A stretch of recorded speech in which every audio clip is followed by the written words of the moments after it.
ഞാനിവിടെ ഒരു കൊച്ചു കഥാപുസ്തകം അവതരിപ്പിക്കട്ടെ.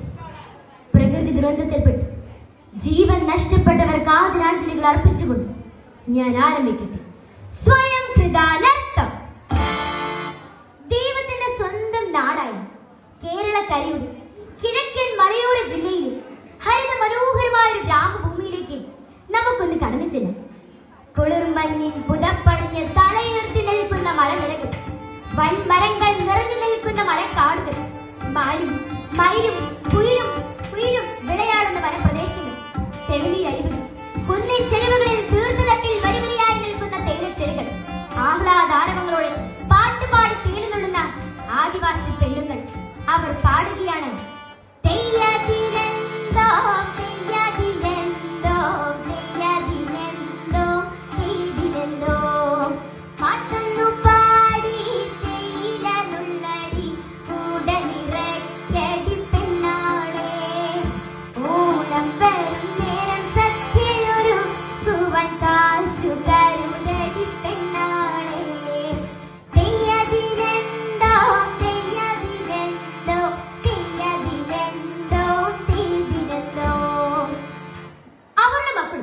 വിദ്യാലയത്തിൽ പോകുവാനും അക്ഷരങ്ങൾ പഠിക്കുവാനും. അതൊരു ഗവൺമെന്റ് സ്കൂളായിരുന്നു. മെച്ചപ്പെട്ട അധ്യയനമായിരുന്നു അവിടുത്തെ. കുട്ടികളുടെ പാഠ്യാനുബന്ധ പ്രവർത്തനങ്ങളിൽ അധ്യാപകർ വരെ സഹായിച്ചിരുന്നു. എങ്കിലും കുട്ടികൾക്ക് പ്രിയപ്പെട്ട രണ്ട് അധ്യാപകരുണ്ടായിരുന്നു, അബ്ദുൽ ലത്തീഫ് മാഷും സോണിയ ടീച്ചർ. രണ്ടാളും കലാപരമായി കഴിവുള്ളവരായിരുന്നു. കുട്ടികളെ കലകളിൽ പ്രോത്സാഹിപ്പിക്കുകയും പരിശീലിപ്പിക്കുകയും ചെയ്തിരുന്നു. അബ്ദുൽ ലത്തീഫ് മാഷും സോണിയ ടീച്ചറും തമ്മിൽ നല്ല സൗഹൃദത്തിലായിരുന്നു. ആ സൗഹൃദം പിന്നീട് പ്രണയമായി മാറി. ആ പ്രണയം പരസ്യമായതിൽ അവർക്ക് വിഷമമൊന്നുമില്ല. അനുദിനം വികസ്വരമായി കൊണ്ടിരിക്കുന്ന ആ ഗ്രാമത്തിലേക്ക് പട്ടണത്തിൽ നിന്ന് വന്ന ചിലർ കരിങ്കൽ ക്വാറകൾ ക്രമാധീനമാക്കിക്കൊണ്ട് ലാഭം കൊയ്യുന്നു. മറ്റു ചിലർ കുന്നുകൾ ഇടിച്ചു നിർത്തി കൂറ്റൻ കെട്ടിടങ്ങളും റിസോർട്ടുകളുമായി മാറ്റുന്നു. വനത്തിലെ വൻമരങ്ങൾ അനധികൃതമായി മുറിച്ചു മാറ്റുന്നു. ആദിവാസികൾ ഉപയോഗിച്ചുകൊള്ളുന്ന തോടുകൾ ചെളിയും മാലിന്യമായി നശിപ്പിച്ചിരിക്കുന്നു. ഒരു പരിസ്ഥിതിലോല പ്രദേശമായി ഇവിടെ പ്രകൃതി ദുരന്തം ഉണ്ടാകാൻ സാധ്യതയുണ്ടെന്ന് ഈ രണ്ട് അധ്യാപകർ മനസ്സിലാക്കി ജനങ്ങളെ ഉത്ഭുതരാക്കി പ്രതിഷേധ പ്രകടനങ്ങൾ നടത്തി. പക്ഷേ വേണ്ടപ്പെട്ടവരാരും അത് ഗൗരവമായിട്ട് എടുത്തില്ല. ആരും മരിച്ചാലും നാടു നശിച്ചാലും സ്വാർത്ഥലാഭേച്ഛുക്കൾക്കെന്തു ഛേദം. പണവും പ്രതാപവും അധികാരമോഹവും കൊല്ലും കൊലയും ചതിയും മാത്രം. സുഹൃത്തുക്കൾ, ആ നാട്ടിലെ ഒരു സമ്പന്നന്റെ മകനായിരുന്നു ജെയ്സൺ മാത്യു. ആരോഗ്യകാരനാണ്, മരം കൊള്ളക്കാരനാണ്, വേട്ടക്കാരനാണ്. ആദിവാസി പെണ്ണുങ്ങളുടെ പേടി സ്വപ്നമാണ്. അയാൾക്കൊരു മോഹം, സോണിയ ടീച്ചറിനെ കല്യാണം കഴിക്കുന്നു. വിവരം സോണിയയുടെ മാതാപിതാക്കൾ അയച്ചു. ലത്തീഫ് മാസ്റ്ററും സോണിയ ടീച്ചറും തമ്മിലുള്ള സൗഹൃദ ബന്ധം അവർ അറിഞ്ഞിരുന്നു. മാതാപിതാക്കളുടെ താല്പര്യത്തിൽ അവൾ വഴങ്ങി. അവളുടെ പിതാവ് കോപിഷ്ഠനായി ജെയ്സൺ മാത്യു എന്താണ് കുറവ്? സമ്പത്തില്ലേ, സൗന്ദര്യം, നമ്മൾ സത്യ ക്രിസ്ത്യാനിയല്ലേ, പിന്നെ നീ ഇതിനാ മുസ്ലിം ചെറുക്കനെ കല്യാണം കഴിക്കണം? അവൾ പറഞ്ഞു, ഞാൻ സ്നേഹിച്ചത് ഒരു മനുഷ്യനെയാണ്. ജാതിയും മതവും വ്യക്തികളുടെ ഇഷ്ടത്തിനും സ്വാതന്ത്ര്യത്തിനുമായിട്ടുള്ള തടസ്സങ്ങളാണ്. ധിക്കാരം നിറഞ്ഞ വാക്കുകൾ കേട്ട അവളുടെ പിതാവ് കോപിഷ്ഠനായി. അനുസരിച്ചില്ലെങ്കിൽ കൊന്നു കുഴിച്ചു മുടിഞ്ഞാൽ അയാൾ അവളുടെ കരുണത്തെ അടിച്ചു. പക്ഷെ അവൾ കഴിഞ്ഞില്ല, ധീരതയോടെ നിലകൊണ്ടു. അന്നൊരു ദിവസം ജെയ്സൺ മാത്യു ലത്തീഫ് മാഷിനെ ഭീഷണിപ്പെടുത്തി.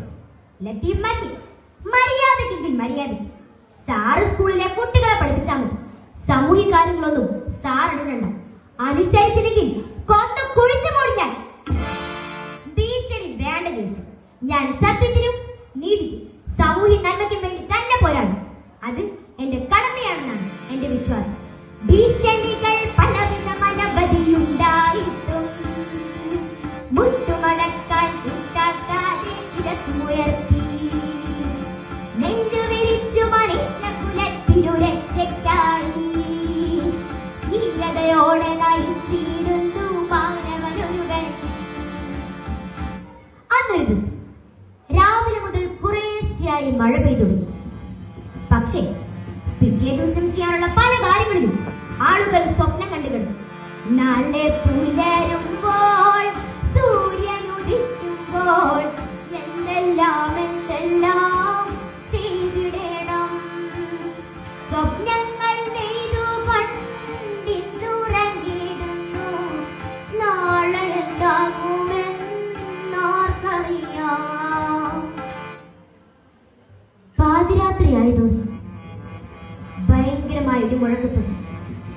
ശക്തി നിറച്ചു. കൊടുങ്കാറ്റും പേമാരി, കൊടുങ്കാറ്റിൽ മരങ്ങളെല്ലാം കടമൊഴുകി വീണു. ഭയാനക ശബ്ദങ്ങൾ, വലിയ ഇരുമ്പലുകൾ. അതാ പെട്ടെന്നാണ് ഒരു മലവെള്ളം കൊത്തി ഒഴുകിയത്. ആ പ്രദേശത്തിലെ എല്ലാ വീടുകളെയും തകർത്തുകൊണ്ട് ഒരു വലിയ ഉരുൾപൊട്ടലുണ്ടായി. നേരം പുലർന്നപ്പോഴേക്കും പ്രകൃതിയുടെ സംഹാര താണ്ഡവത്തിൽ ആ പ്രദേശം ഉയർന്നു. ഉറ്റവരെ നഷ്ടപ്പെട്ടവരുടെ വിലാപങ്ങൾ ഉയർന്നു. സ്വർത്തലാപെച്ചുക്കളായിട്ടു ഭൂമിതൻ മാറിടം മാന്തി പിളർക്കുന്ന ക്രൂരരാം മർത്യാദേവന്മാർക്കു ശിക്ഷ വിധിക്കുന്ന പ്രതികാര ദുർഗയായി തീർന്നു പ്രകൃത്യമ്പം. ഉരുൾപൊട്ടി നാടുകൾ. ലത്തീഫ് മാസ്റ്റർ ചില പ്രത്യേക ആവശ്യങ്ങൾക്കായി ദൂരെ ഒരു പട്ടണത്തിലായിരുന്നു. നേരം പുലർന്നപ്പോഴായിരുന്നു ഈ ദുരന്ത വാർത്ത മാഷ് അറിഞ്ഞത്. ഉടനെ പുറപ്പെട്ടു. സംഭവ സ്ഥലത്തെത്തി. രക്ഷാപ്രവർത്തകരും സർക്കാർ സംവിധായകരും അവിടെ എത്തിയിരുന്നു. സോണിയ എന്ന് വിളിച്ചുകൊണ്ട് മാഷ് കല്ലും ചെളിയും താണ്ടി സോണിയയുടെ വീടിന്റെ ഭാഗത്ത് നീങ്ങുകയാണ്.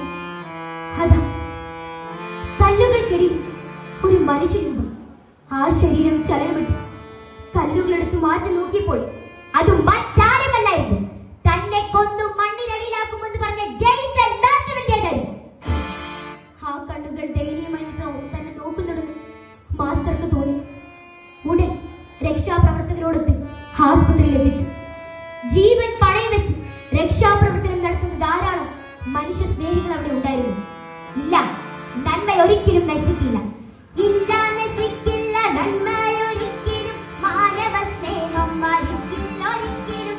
ജീവൻ പിടിഞ്ഞാലും കൈവിട്ടു പോകാത്ത നന്മ നിറഞ്ഞവരുണ്ടെന്നു ഭൂമിയിൽ. ലത്തീഫ് മാസ്റ്റർ സോണിയ ടീച്ചറിന്റെ തകർന്ന വീടിനടുത്ത് വിളിച്ചു. സോണിയ, സോണിയ. അതാ കല്ലുകൾക്കിടയിൽ ഒരു മനുഷ്യരൂപം. അതെ അതെ, അത് സോണിയ ടീച്ചറാണ്. സോണിയ എന്ന് വിളിച്ചുകൊണ്ട് അയാൾ അവളെ മെല്ലെ പിടിച്ചു ഉയർത്തി ആസ്പത്രിയിൽ എത്തിച്ചു. നിസ്സാര പരിക്കുകളെ അവൾക്കുണ്ടായിരുന്നു. അത് ആസ്പത്രി കിടക്കി തന്റെ ഹെഡ് മാസ്റ്ററായി കൃഷ്ണൻ നായർ. അടിയന്തരമായി അദ്ദേഹത്തിന് രക്തം വേണമായിരുന്നു. ലത്തീഫ് മാസ്റ്ററുടെയും കൃഷ്ണൻ നായരുടെയും രക്തഗ്രൂപ്പ് ഉണ്ടായിരുന്നു. ലത്തീഫ് മാസ്റ്റർ തന്റെ രക്തം കൃഷ്ണൻ നായർക്ക് ദാനം ചെയ്തു. വീണ്ടും ദുരന്ത പ്രദേശത്തിലേക്ക് പോയ അദ്ദേഹം വീട് കിടക്കുന്ന മരത്തിനടിയിൽപ്പെട്ട മനുഷ്യനെ രക്ഷിക്കുന്നതിനിടയിൽ ഒരു കൂറ്റൻ മരം ലത്തീഫിന്റെ ദേഹത്തേക്ക് മറിഞ്ഞു വീണു. നെഞ്ചു തകർന്ന് ശ്വാസം മുട്ടുന്ന അദ്ദേഹത്തെ ഉടൻ ആസ്പത്രിയിൽ എത്തിച്ചു. സോണി കരഞ്ഞു. മാഷെ, എന്റെ മാഷെ, എന്റെ ജീവൻ വേണം നിങ്ങൾക്ക് തരാം. തിരിച്ചു വരൂ ഡോക്ടർ. ഡോക്ടർ പറഞ്ഞു, വേണം, ഇദ്ദേഹത്തെ പോലുള്ളവർ നമുക്ക് വേണം. ഒടുവിൽ ഡോക്ടർമാരുടെയും നഴ്സുമാരുടെയും അശ്രാന്ത പരിശ്രമങ്ങൾക്ക് ഫലമായി ജ്വലിക്കുന്ന സൂര്യനെ പോലും പൂർവാധികം ശോഭയോടെ ഒരു തങ്ക നക്ഷത്രമായി ഉണർന്നെഴുന്നേറ്റു. വേണ്ടേ? ഇദ്ദേഹത്തെ പോലുള്ളവർ നമുക്ക് വേണ്ടേ? നമ്മുടെ നാടിന് വേണ്ടേ? സുഹൃത്തുക്കളെ, ക്ഷണികമായ ജീവിതത്തിന് വേണ്ടി ദുരമൂത്ത മനുഷ്യർ പ്രകൃതിയോട് കാണിക്കുന്ന ക്രൂരതയ്ക്കും അന്ധവിശ്വാസങ്ങൾ ഊട്ടിയുറപ്പിക്കുന്ന ജാതി മത ചിന്തകൾക്കും അതീതമായി ചിന്തിക്കുവാനും പ്രതികരിക്കുവാനും കഴിവുള്ള ഒരു തലമുറ ഇവിടെ ഉണ്ടാകട്ടെ എന്ന പ്രത്യാശയോടെ ഞാൻ നിർത്തട്ടെ.